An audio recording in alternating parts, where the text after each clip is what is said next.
There is your famous photograph. I didn't even know the Beatles were in India. I was just a kid with a camera. The pictures, I put them away for 32 years. I just forgot about them. India, a place of spiritual enlightenment. What happens when a 23-year-old Westerner goes there in search of himself and he finds the Beatles are there too? It was a lovely lie that led a 23-year-old Canadian Paul Saltzman to India in 1968 in search of meditation. What he found, or rather whom he found along the Ganga, were the Beatles in the midst of their iconic sojourn to Rishikesh, also in search of inner peace via meditation at the famous ashram of Maharishi Mahesh Yogi. During his stay at the ashram, Saltzman, then nursing a deeply hurtful heartbreak, ended up spending some extraordinary time with John Lennon, Paul McCartney, George Harrison, and Ringo Starr. He took more than 50 intimate photographs of the four and their friends in the salubrious air of Rishikesh, which he locked away for over 3 decades. Then one day, recently at his daughter's urging, he found them. The result is this remarkable documentary flowing from those photographs titled The Beatles in India. Paul Saltzman spoke to Mayank Shah Reports about it. Let me start with a very broad one. You were, I think, 23 when you first went to India. Is that right? Correct. And what took you there at that age? So when you get to watch the film, the whole story is in the film, and it's told probably better than I can tell you now. But the short version is that I heard my soul talk to me for the first time in my life, and I didn't believe in a soul. I'd been brought up by left-wing atheist parents, and they taught that there's no God, there's no soul, there's no spirit. But what they did teach, which was brilliant, is the golden rule: do unto others as you'd have them do unto you. So that was the main teaching I got in the area of what might be called religion. But I woke up one morning in my little rented room in Montreal. I was working for the National Film Board of Canada. And I had the shocking thought that there were parts of myself I didn't like. And I had never had that kind of thought before. I wasn't a very conscious young man, although I was conscious enough that I'd already been a civil rights worker in Mississippi in 1965. And I was, I thought everything was going great. I had already been the host of my own television show on national Canadian television. I'd dated, I drove a sports car that I paid for, et cetera, et cetera. But when I woke up and had that thought that there were parts of myself I didn't like, I was a little bit shocked. And in that moment, I sat up and I swung my legs over the edge of my bed, and I said out loud without thinking, and that is one of the keys, the without thinking part. I said out loud, what do I do about this? And I heard an inner, deep, resonant, all-loving, all-reassuring voice that I'd never heard before say, well, if you really want to look at yourself more intimately, Paul, you might need to get away from the environment you grew up in. And I said out loud, where do I go? And it was this odd conversation. It was without thinking. It was just being in the flow. Mm-hmm. And I said out loud, where do I go? And that inner voice said, India. And I had no connection with India, no interest, meditation, mysticism, none of that was on my radar. But I was so moved by that inner voice that I went up to a film director at the film board who I knew, and I knew he was going to India to do a documentary. And I went up to him in the lunchroom of the film board and I said, I'd like to work on your documentary. And he said, I'm sorry, I'm not taking anyone from here. I'm hiring a local sound man in Bombay. They were all sound men in those days. And he said, I'm picking up a cinematographer, director of photography in London. And then there was this silence because I didn't know what to say. And of course, you've probably learned that silences are in truth golden in many ways. And in that silence, he said to me, "Have you ever done sound?" And without a beat of hesitation lying through my teeth, I said, "Absolutely." Well, That's right. So he said, "Well, if you get yourself to India, I'll pay you the same as I was going to pay the Indian sound man." I said, "How much is that?" He said, $500. We shook hands, and I went to the phone and I called the airline and I said, "How much is a ticket to India?" Because I didn't know.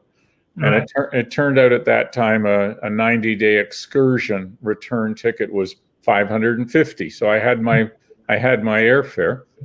And then I called up the best sound engineer, film sound recording, location recording engineer in Toronto. And I knew him and I said, "Hey, can you teach me sound?" He said, "Sure, come on over." So that's what took me to India the first time. Well, that's quite some gumption, isn't that? Yeah. Well, if you follow your heart, things always work the best. The trick is knowing how to listen to the inner heart, the inner soul. I was thinking about maybe you've already done it, but if you write your autobiography, perhaps the first line could be, "My meditation was born of a lovely lie." That's a good one. I don't know if I'll ever write my autobiography. If you do, please consider this. Well, thank you. If I do, that's a good line. It's a very good opening. I was once you land in India, you land in Bombay, right? Right. And but the journey from Bombay to Rishikesh, how did that materialize? Were you in Bombay for a few days, or? Well, I was working on the film, right? So what happened was the film, and you can actually see it online if you ever want to. It's only about 17 minutes long. It's you go to the National Film Board of Canada's website, and it's called Juggernaut. Okay. And it's a documentary following the first Calandria, which was the big container for India's first nuclear reactor. Right. And so it arrived by ship from Canada, and we met it. It was offloaded at the docks in Mumbai. It was loaded on a huge, long tractor trailer, not the kind you normally see, way bigger. And the next, I forget, 3 weeks, we traveled with it across up the coast into Gujarat and across into Rajasthan and Kota, which was where the first nuclear reactor was. And, it went 3, 4, 5 miles an hour. So, and they had spent a year or two preparing for its arrival. They had to lower roads and raise bridges and move power lines because this thing was humongous. It was, and so and you see some of those adjustments being made when we actually were on the road, because no matter what they did, there were moments where it didn't fit and they had to knock off someone's balcony. So then I got to Delhi. It was around 3 weeks later, 3-4 weeks later. And I got a letter from my girlfriend, who I loved dearly, and she loved me dearly. She didn't want me to go to India. I didn't want to leave her, but we both cried and we both didn't want to part, but I had to do this. And I opened the letter from her, and the first line was, "Dear Paul, I've moved in with Henry." And I was devastated. Wow. I was quite shattered. And somebody said, "Why don't you try meditation for the heartbreak?" And that person, I said, "I'll try anything." That person, who was an American guy who I'd like to find. I thanked him way back then, but I'd like to thank him on a more deep level, but I haven't been able to find him. I haven't hired a private detective, but there's a number of people with his name. His name is Al Bragg, Bragg. I see. And he said, "Why don't you try meditation for the heartbreak?" I said, "I'll try anything." He said, "I'm going to hear the Maharishi Mahesh Yogi speak at New Delhi University tonight. Do you want to come? I didn't know who that was. And I said yes. And we went. We got lost on the way to the university. When we arrived, it was just before it was starting, and the auditorium was standing room only, literally. So we squeezed in and had our backs up against the back wall. And what the Maharishi said, I only remember one thing, and this is all in the film. I think you'll like it. I think you'll enjoy it, because these stories I had to tell without visuals. So I used graphic novel illustrations for the stories that are no visuals, including meeting the Beatles and hanging out with them. Those are all recounted by me narrating, but using graphic novel illustrations. Yeah. But the only thing I remember the Maharishi said, and I remember word for word, he said, meditation takes you beneath and below your daily worries and concerns to a place of inner rejuvenation from which you come back renewed and refreshed. I thought, that's what I need. So in that way that life is magically unfolding when we do follow our hearts, truly magically unfolding. I talked to a few people after the lecture, and they told me about his ashram in Rishikesh. I never did think of going up to one of the officials and saying I'd like to learn meditation, because they would have said, you know, come tomorrow to the office in wherever it would be in Delhi. Right. So a couple days later, I took a train to Rishikesh. I was pretty heartbroken. I was very heartbroken and suffering. And I didn't realize the train didn't stop in Rishikesh. I watched the sign Rishikesh go by the window at high speed. I thought, oops. So I got out at the next station, which was Dehradun, and I took a taxi. I took a taxi back to Rishikesh, and I said to the taxi driver, I said, you know where the Maharishi Mahesh Yogi's ashram is? And he said, most of the ashrams are the other side of the river. So I went down to the river and I paid a boatman, you know, whatever it was, 5 rupees. And he took me across the river. And I said, do you know where the Maharishi Mahesh Yogi's ashram is, as we landed? He said, Maharishi ashram that way. And he pointed downriver. So I start walking along the bank of the river, and I don't know what I'm looking for. Yeah. And, you know, a good, I don't know whether probably a half mile down the river. And I'm just looking around, trying to see where I'm going. And as I look over at one point to the left in the trees on the bank of the river, I see a sign nailed to a tree. And literally the sign was like this big. And, it, you know, the kind of sign that has a point at one end to point the direction. Right. And it was pointing straight up, and it said ashram. Well, that's where it was. Yep. So I found the path. I found the path where the sign was, and I walked up the cliff on this path, and I got to the front gate of the ashram. And there was a chowkidar there who didn't speak English. And he called a young man who turned out to be Raghvendra. And Raghvendra was number 3 in the ashram.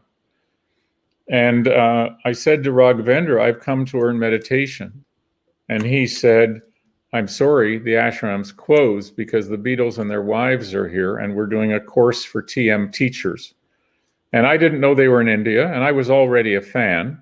Hold on. Let me stop. I'm sorry to interrupt. No, you can interrupt anytime. You are gently throwing it in. The Beatles, you know, this is cinematic. I'm sure you realize you're a filmmaker yourself. You know everything that you've told me so far. Right. It's like a movie script.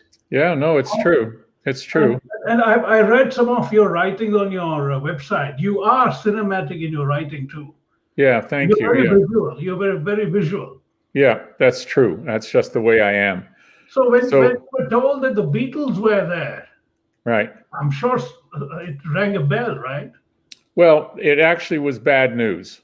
That's the, you know, I was in agony, genuinely in agony. And so he said, I'm sorry, the ashram's closed because the Beatles and their wives are here. We're doing a course for TM teachers. And I said, you have to teach me. And I told him that I can't remember the words. I remember saying, you have to teach me. I don't remember what I said about what was going on. I may have shed a tear or two. I don't remember, but I was in that kind of feeling that my eyes would have certainly filled with tears, I imagine. I can't remember that. And he said, well, I'll go ask the Maharishi. I won't be able to come back for 2 or 3 hours, but I'll send you a cup of chai. And he left, and about 20 minutes later, another bearer came down to the front gate carrying incongruously a white china tea set. Mm-hmm.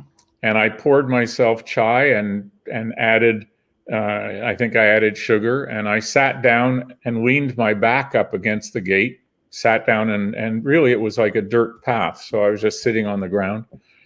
And I waited, and Raghvendra came back. It was 2 or 3 hours later. I don't remember the time. And he said, I'm sorry. The Maharishi says, not at the present time. And I'm someone who loves words for what they can mean and, right. and what direction they can point you in. And I don't know what I would have said if he hadn't said the words, not at the present time, because I said, can I wait? And he was a little taken aback. Yeah. And he said, oh, okay, like that. He said, oh, okay. And he pointed across the path under the trees. There were 2 old army tents set up on platforms. And he said, the first one is used by the tailor from the town below, but the second one is empty. You can sleep there. And we'll send you our simple vegetarian meals, he said. So this man... And I say it, you'll see it in the film, because again, this is all told with graphic novel. So Raghvendra was my angel. This was an angel. So for the next 8 days, I waited outside the gate. I was fed vegetarian meals, and I just waited, and I wrote in my diary, and I suffered, and I met Lewis Lapham, who came to write for the Saturday Evening Post, and he's still a friend to this day, because he couldn't get in for 3 days. So we sat and talked all day because he had nothing to do but wait as well. He stayed in a guest house, but he would come up to the gate every day because he didn't know when he was going to get in. So we got to be friends. And finally, on the 8th morning, kind of classic mist rising off the Ganges far below. And Raghvendra came back. And by the way, Raghvendra came and saw me every day. He was a darling.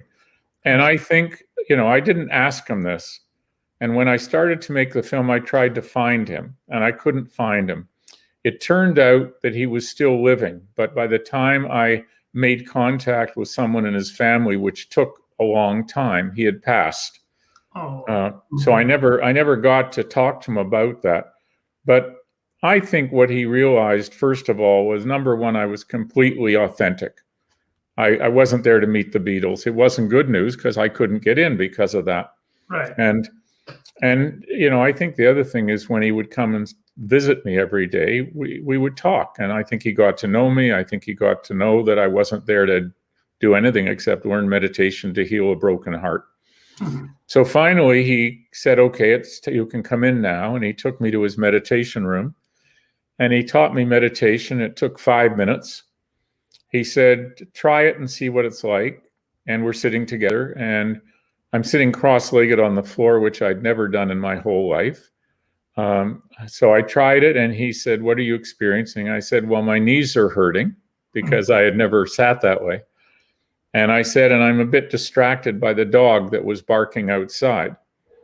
And he said, that's okay. When you find you're not saying your mantra, don't wrestle with it or you're out of the meditation. Just choose to go back to your mantra gently. And he said, I'll now leave you alone. You're welcome to spend your days in the ashram. We don't have any extra beds, so you'll have to still stay in the tent. I said, great, thank you. And he left me alone. And I did a first meditation. Now, I knew nothing about this stuff, right? But I did a first meditation, and I transcended twice in terms of transcendental meditation. What I experienced was I hadn't fallen asleep. I was sitting cross-legged on the floor, but all of a sudden I was kind of back in the room. I didn't know where I had been, but I'm doing my mantra, and then all of a sudden I'm consciously back in the room.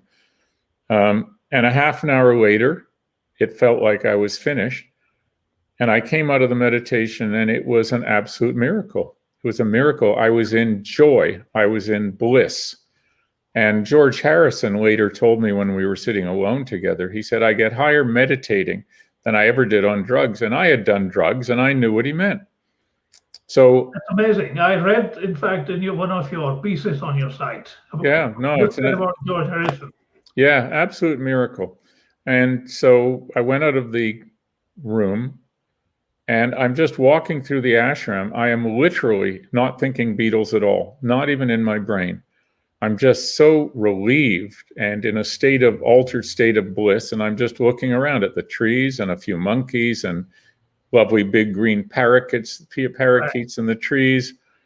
And as I'm walking along, I look over to my right, and I see John Lennon sitting at a table by the edge of the cliff. And I can tell that Paul was sitting opposite him just from the side of Paul's face. And by the way, do you pronounce your name Mayank or how? It is Mayank. Mayank. Yeah, it means moon in Sanskrit. It means the moon in Sanskrit. I'm not catching. Moon, M-O-O-N. Ah, the moon. Cool. Right. Lovely. And what does chaya mean in Sanskrit? Shadow. A moon shadow. Yeah. Well, I am under that. Yes. So you've heard whose song? Moon Shadow. Van Morrison, I think, one of his early songs. Right. Yeah. Somebody had pointed that out to me. Yeah. It's a beautiful song. It is. Yeah. So what actually happened was that I didn't think. It was again that state of grace where your heart is guiding you, not your thinking. An evolved, enlightened man that I did consciousness work with in the United States from 1988 to 1990, who had the full awakening experience, the full nirvana experience, the full Christ experience. And he was an author and teacher in consciousness. And he said one day in a seminar that I was sitting in, he said, if I had to sum up all my experiences and all my writing and all my teaching into one sentence, he said, I'd say it's all about integrating the head and the heart. And I do a lot of work with young people and others, and it always comes up. There's always a moment where I can say, this is a wonderful computer. It's a shitty guidance system. True. This is a wonderful guidance system. It's a shitty computer. So it's about how you integrate them. So I see John, and I don't go into thought. I literally find myself curving. It's like, oh, I'm curving over. No. Once again, I must jump in here to interject. No, please. I'm sure you do realize that when my audience hears this, because we're talking about the Beatles, we're talking about the 1960s, 1968 to be precise. Yeah. You are in Maharishi Mahesh Yogi's ashram on the Ganga. Yeah. And your reaction is almost non-existent so far. Now, it's a remarkable thing for me even to visualize. And I'm quite struck by the fact that you were almost detached from that reality at that point. Well, yeah, and that's where the, in a sense, the altered state is a state of grace, right? State of grace. So I find myself curving to them, and as I'm about halfway over to them, they're like 150 feet away, but as I'm about halfway there, with detachment, the detachment of the altered state, I just notice, oh, my heart's beating a little faster. And I get to the edge of the table, and I see that it's John and Paul and George and Ringo and Mia Farrow and Mike Love of the Beach Boys and Donovan and Mal Evans, their roadie, and there's Cynthia and Patty and Jane Asher with Paul and Maureen with Ringo's wife. And they're talking, so I don't interrupt, but I'm standing at the end of the table, long table, under kind of arbor. And after a few moments, they realize someone's just standing there. So they stop talking, and John looks up at me, and I just said, "May I join you?" Very calm, very relaxed. And he said, "Sure, mate, pull up a chair." And Paul turns to me and says, "Come and sit here." And he pulls a chair over to the end of the table. Mm-hmm. And I sit down, and three magical things happen. Now, I should say what I mean by magical, because about 15 years ago, I found myself using the word magical in a particular way of this kind of thing, this kind of a magical event. But I didn't know what the dictionary definition was that would relate to the way I was using it. So I went to the big Oxford Etymological Dictionary. It's over there in my bookcase. Uh-huh. And I pulled it out, and there's about 24 or 25 meanings of the word magical. And as I start reading number one, number two, number three, I realize that the most common usage is at the top. Makes sense. And then as you go down, when you get down to the bottom, it's the least common usage. Well, of 24 or 25, what I was looking for was like number 23, I think. And it said these words: magic, that which is real, but we as yet do not understand. That which is real, but we as yet do not understand. And if you think about the card trick, the magician who makes the card disappear, it's magic. We don't know how it happens. We don't understand it. If once you know, it's not magic anymore. You know what's happening. Right. So when I sat down, three magical things happened. The first was that literally as soon as my bum hit the seat, to my surprise, I hear this voice in my head scream, "Eek, it's the Beatles." Now, I saw them live in Toronto in 1964, and I didn't scream at all. I was like this. I was just trying to hear them over all the screaming, right? I just wanted to hear them. And as soon as that voice in my head finishes, and it's a surprise, like, where did that come from? But before I had a chance to think again, I hear my soul talk to me for the second time in my life. Mm-hmm. And my soul says, "Hey, Paul, they're just ordinary people like you. Everyone farts and is afraid in the night." I read that on your website. That's funny. That's what it said. And before I have a chance to think, John turns to me and he says, in a way that is teasing and playful, but not complimentary, he says, "So you're American then?" And he's digging. He's digging. It's like, the Brits feeling superior to the Yanks, that kind of thing. Yeah. And I say, "No, Canadian." And he looks back to the rest of the group and he says, he's from one of the colonies. Now everyone's laughing. We're all laughing. And then he turns back to me and he says, "So you're still worshiping Her Highness then?"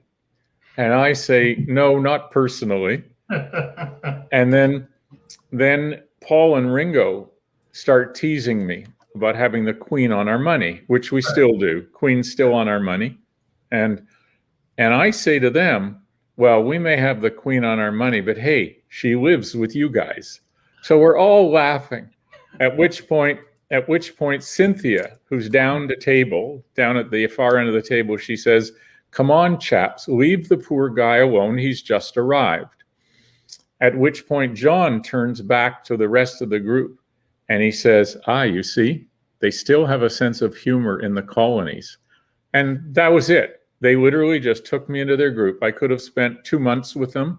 I only spent a week because I came back to see if I could get back with my girlfriend. But that was the process of meeting them. And all I can say, Mayank, is that in the week I spent with them, I took out my camera twice because I didn't think about it. Right.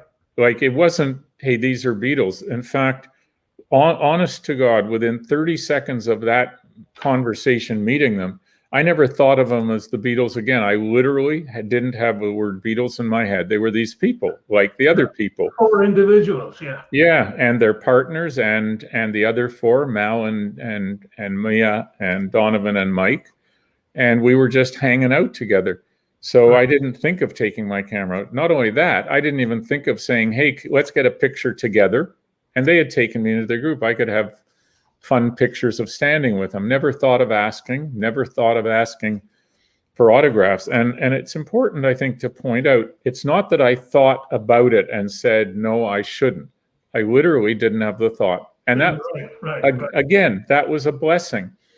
And I do think, and I say this in the film, I do think the reason the photographs I took are so intimate is they could feel that I didn't want anything from them, because I didn't want anything from them. Right. I came to heal a broken heart. I got it. I got the gift of meditation. I was in an altered state of bliss. I mean, I didn't need anything from, So that was kind of the process.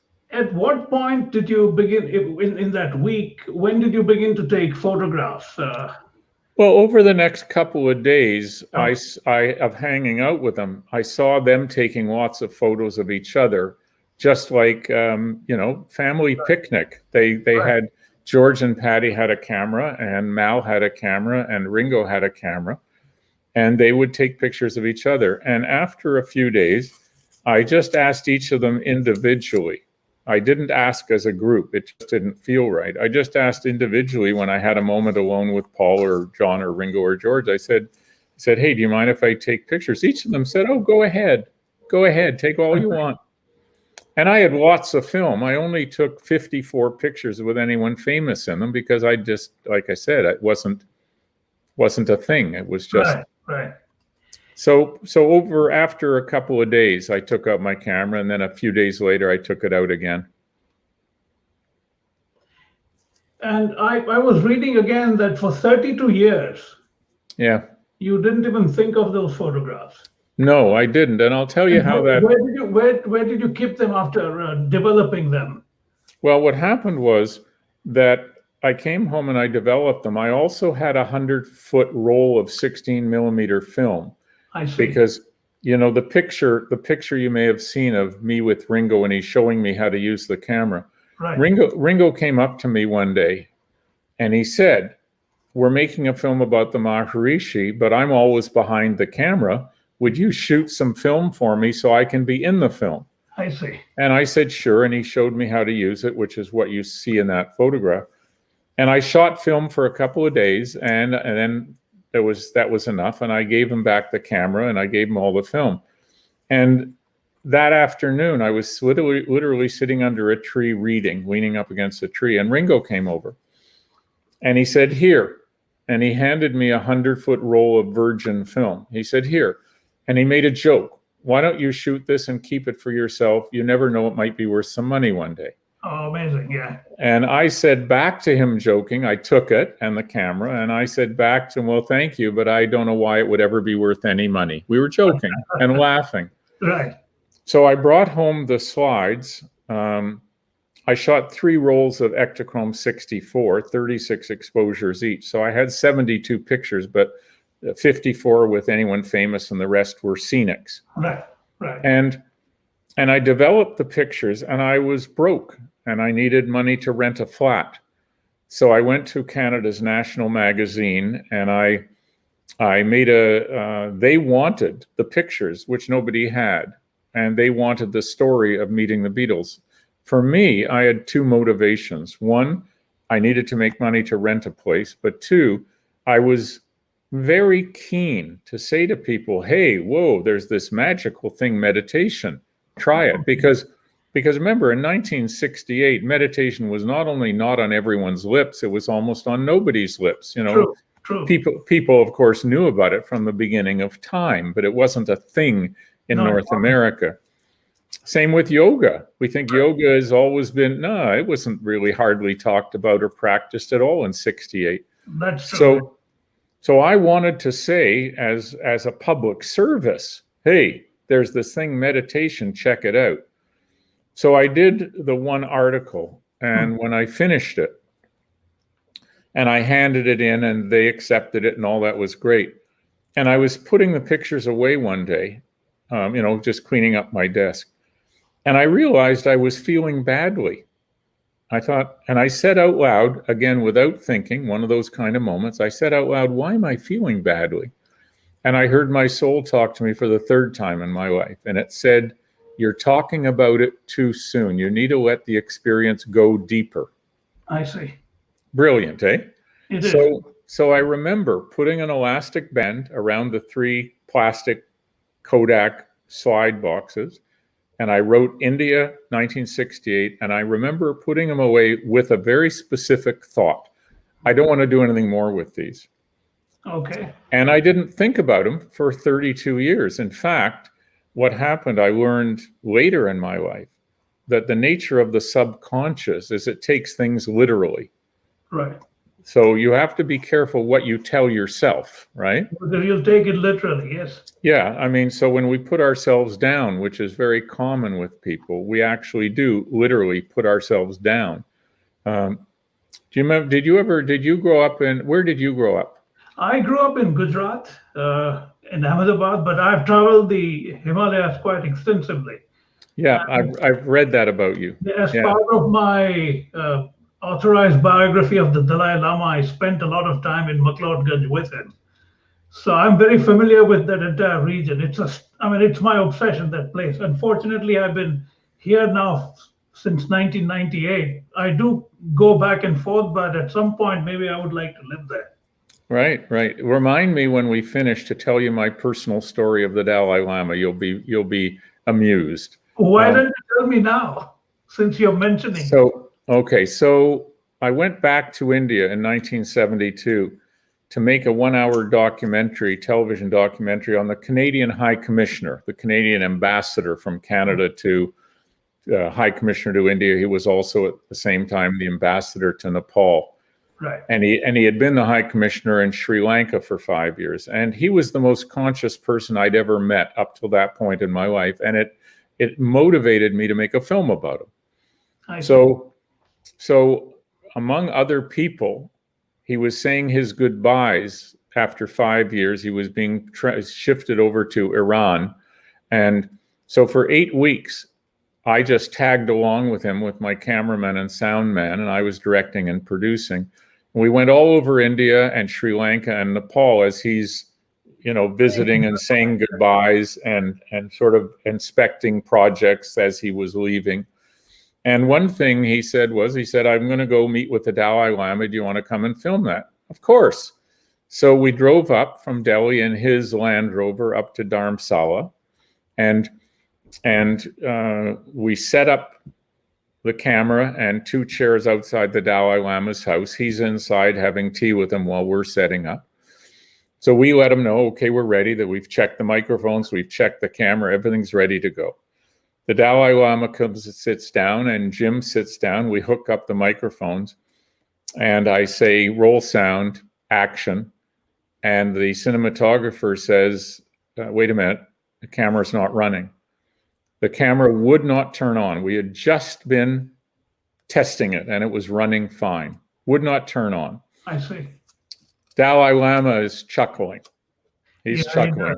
He does a lot, yeah. He does. So the cameraman takes off the magazine, changes magazines, rethreads it. It won't run. Gets the backup battery pack from Jim's Land Rover, hooks up the other battery. It won't run. The Dalai Lama is barely keeping himself from laughing. And as we are about to cancel the shoot, it's like, well, we nothing to do. He says playfully, why don't you try it again? And it runs for the whole, and we simply intuitively knew that whatever his power was, he was able to keep the camera from running and then to let go of that and said, try it now. And it worked. Whatever way he did that, we knew it was him messing around with us playfully. That's amazing. It is a remarkable story. Yeah, it's true. Yeah, I know I've already taken quite a bit of your time, and I'm glad that you answered almost all of my questions before I asked, so which is terrific. I'm sure you're so practiced in this by now. Well, it's just life. It's just the real authentic story, so I don't have to. Right. Tell me something. Have you, after those 7 days, did you manage to keep in touch with the 4, or what was your relationship? So first of all, when I was leaving, And it was the same day that Ringo and Maureen left. And we went down to Delhi in 2 taxis together, and we stopped halfway down and all had soda pop on the side of the road. But as I was leaving, saying goodbye to everyone, very warm, loving goodbyes, I turned to walk to the taxi, and John says, "Hey, Paul, will you send us some of your pictures?" And I turn around and I say, "Sure." And Jane Asher says, "Here, take my home number. If you call Apple, you'll never get through to them." I see. And so I took her home number. So 6 months later, I was working on the first IMAX film, and we were going to be shooting in London. Right. And I had the lab blow up 4 poster-sized portraits. I just picked my favorite shot of each of them individuals, and I blew up portrait poster size, like film poster size. But it was too expensive for color. I really couldn't afford it. So I did black and white. And it's the only time in that up till then that I ever printed black and white. And they were gorgeous in black and white, the portraits of them. And I was in London, and I called up Jane Asher, and we met for tea for half an hour in Kensington. We had a lovely chat, lovely reminiscing. I gave her the 4 portraits. I thought to myself, do I give her my card? Do I say, let me know how they like them? And you know what I thought? I thought, these guys don't need new friends. Their lives are crazy. Yeah. So I gave them to her, and I never gave any contact information. And I never tried to get in touch with them again till later when I was doing my first book. But what's fascinating is, and again, talking about magic, right? I get in a taxi when we say goodbye because I'm going to meet a friend who I knew from the National Film Board in Montreal. He was a producer. And we had kept in touch. And he said, "Hey, come over. We're going to screen a new film that he had been working on." So I get in a taxi, and I take a taxi into Soho, I think it was, to George Martin's Look, Listen Productions. I think that's what it was called. And I get out of the taxi, and I walk into this place, and I'm expected. And I meet my friend, Bob Bayless is his name. And he says, "Come on, we're going to screen this film. It just came out of the lab. It's the first release print." We go into a darkened theater. He introduces me to 2 other people. So there's now 4 of us. And they roll the film. It's the first copy of Yellow Submarine. Now, I didn't, this is like magic. I didn't know. I've been noticing there is so much serendipity in your life. Yeah. I don't blame you for thinking that it's all magical. It is magical. Well, and I think I really do, honestly, without it being naive, without it being airy-fairy, I do know that when we truly listen to our hearts, that's the best guidance system on the planet. When we truly open ourselves to hear our own soul's guidance, it never leads us wrong. It's when we don't listen to our inner guidance that we get. That's when things go wrong, yes. So, by the way, marijuana, of course, was extremely illegal then. But we're starting to screen the film, and one of the other guys lights up a joint and passes it around. And as the film is unspooling and the songs are playing, we're passing around a joint. And by the end of the film, we're all singing with the film. And I didn't know till after that the 2 other people, one was the editor, Peter something, I forget his name, and the other was the assistant editor. So that was just, wow, magical. So then what happened next was, in terms of knowing them, in terms of your question, I never tried to get in touch. And that was simply, in some sense, a matter of I don't need anything, and a matter of respect. And these guys don't need new friends. Their lives are crazy. That's a very interesting way to look at it. They don't need any new friends. It's a very unusual approach. I haven't heard that before. It's remarkable. My compliments on that. Oh, thank you. Well, that's just what my inner voice was saying to me. But when I started to do my first book, The Beatles in Rishikesh, I couldn't get in touch. I tried to get in touch to talk to Paul and Ringo, and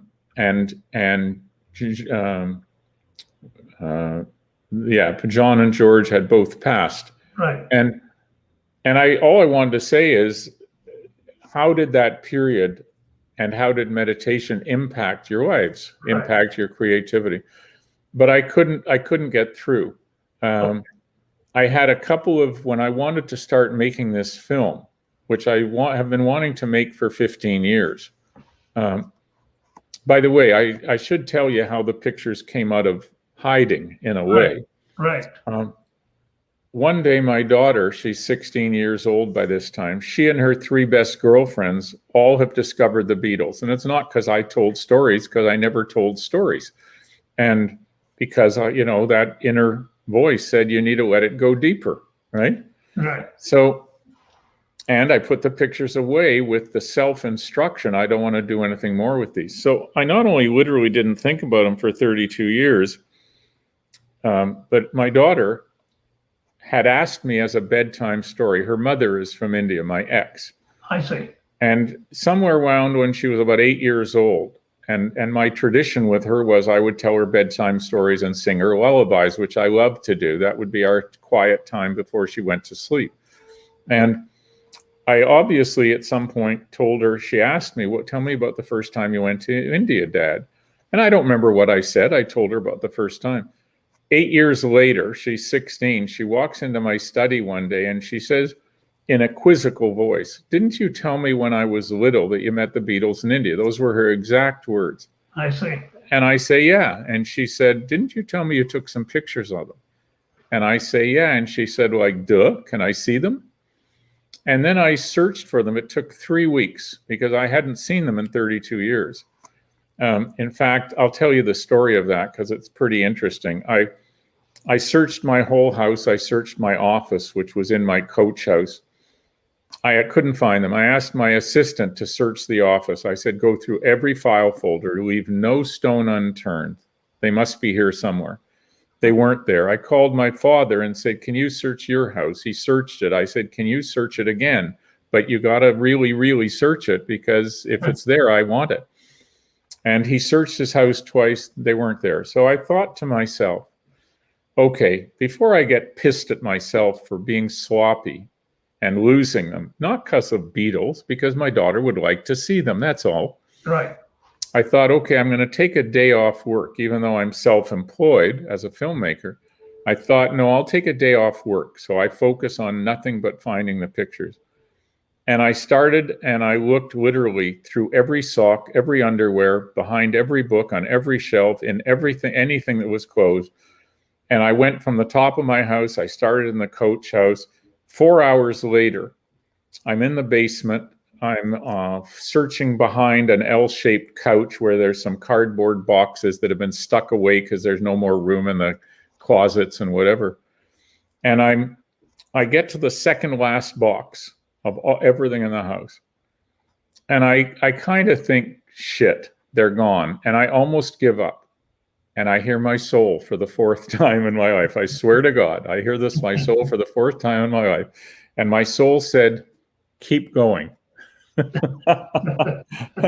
And I laughed out loud. And in the second last box, I open it, and there are the 3 plastic containers with the elastic and India 1968. Right. What I can tell you is I screamed at the top of my lungs. I don't remember if anyone was home or heard me. I screamed, yes! And then I took off the elastic, and I'm starting to open the first box, and I remember thinking, dear God, let them be okay, because transparencies can get damaged, that you can have color shifts in the images. And I opened the first one up, and other than a little bit of dust from 32 years, they were pristine. Like they'd come out of the lab the day before. It was more magic, that which is real, but we don't understand. Because I had been very careless. Yeah. One thing led to another.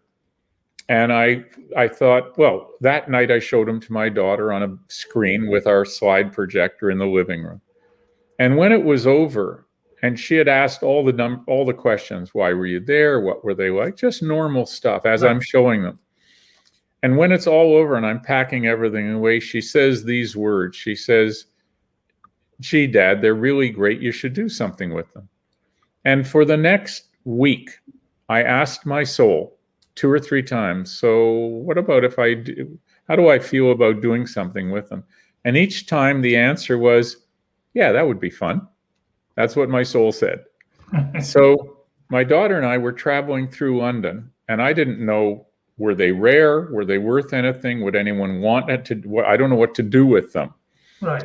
And I find out that there's a man named Stephen Maycock, who at that time was curator of rock and roll memorabilia at Sotheby's auction house in London. So I get in touch and I make an appointment to see him. And my daughter and I go in, and we go into the front of Sotheby's, which is this very rich, ornate lobby. And I figure we're going to go up to his office, but no, we go to a door in the lobby, and he opens the door, and it's like a little cupboard, literally. But there's a light box on a table. And his assistant comes, so he has to get another chair. So now the four of us are in this little cupboard that it was so little, our knees were all touching. And I spread out the 54 pictures, and he takes a loupe, a magnifying glass, and he looks down at the first one, and he goes, huh.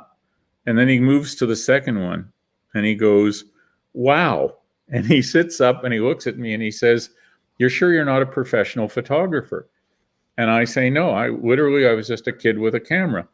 Then he puts his head back down and he looks at the next 52 pictures. He doesn't say a word. And then he sits up and he says, quote, some of these are the best intimate shots we've ever seen of them. What do you want to? No, the first thing he said, I'm sorry, I went too fast. The first thing he said is, we see everything for moments like this. Right. That dear, very dear.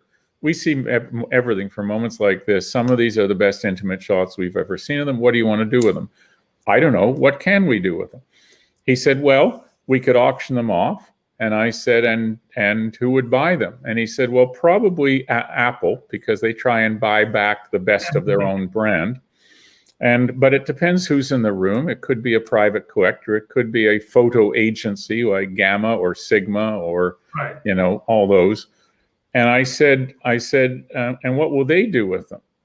And he said, well, they would resell them to magazines and books. He said, you can keep as many copies as you want, but you have to give up the originals, and you have to give up the copyright. They would be buying the originals and the copyright. And I said, and what would they be worth? And he said, well, it depends on the bidding, depends on who's in the room. He said 30, 40, 50,000 pounds, maybe more. Now, at that point, 50,000 pounds was 100,000 Canadian, right? Which I could have definitely used, right? Oh, yeah, sure. But I said to him, and again, it just came out. I just said to him, that sounds kind of boring. Do you think there's a book here? And he said, oh, for sure. And if you need any help with it, let me know. And so later I got back in touch with him and asked him if he would write the introduction to the book. I see. To put it into historical context. Right. So then to write the book, I wanted to go back to visit the ashram, to stir memories. So I'd been to India many times, but I had never gone back to Rishikesh. And I say to my two best friends, one is a woman, the other a man, and they had been my best friends for 15 years, 20 years. And I say to them, I'm going to India. Oh, how come you're going to India? I'm going to write a book. Oh, what are you going to write a book about? I'm going to write a book about the Beatles in India. Why are you going to do that? Well, I spent a week with them at the ashram in 1960. You never told us that, they said. and you know what? And you know what I said, Mayank? I said, didn't I? Like, really?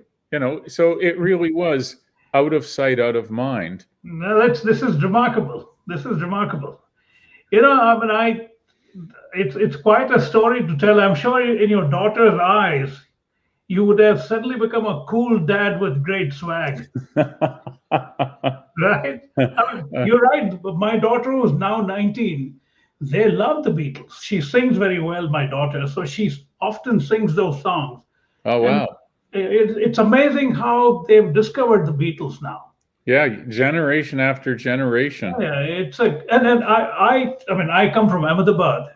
My exposure to Western music was limited, but my eldest brother, who was a well-known architect, he did his master's from Harvard in 1970. He came back with a lot of Beatles tapes, and so I grew up listening to them all the time. Oh, wow. Fabulous. And so when I read your story, even my brother in India and my sister in India, my eldest brother died a couple of years ago, they are so excited because the Beatles were part of our lives, sitting in some small place. Yeah. Well, how marvelous. They're their music changed my life, as I tell the story Right. in the film of first time I ever heard "Tomorrow Never Knows." Right? Absolutely. And they wrote so many songs while they were in Rishikesh. Yeah, yeah. Great songs. Oh, incredible. I'm sure you'll get snapped up by someone in Hollywood for this. Is a great, great story. I mean, I'm talking about beyond the documentary, the way you've described your personal story. It's a great movie to make. I was already making a movie in my mind. You're a filmmaker yourself, so I'm sure you'll do a much better job. Well, I haven't really thought about it, honest to God, and so I'll think about it. I don't know. Maybe that's the final serendipity for you, a big Hollywood movie. That would be sweet.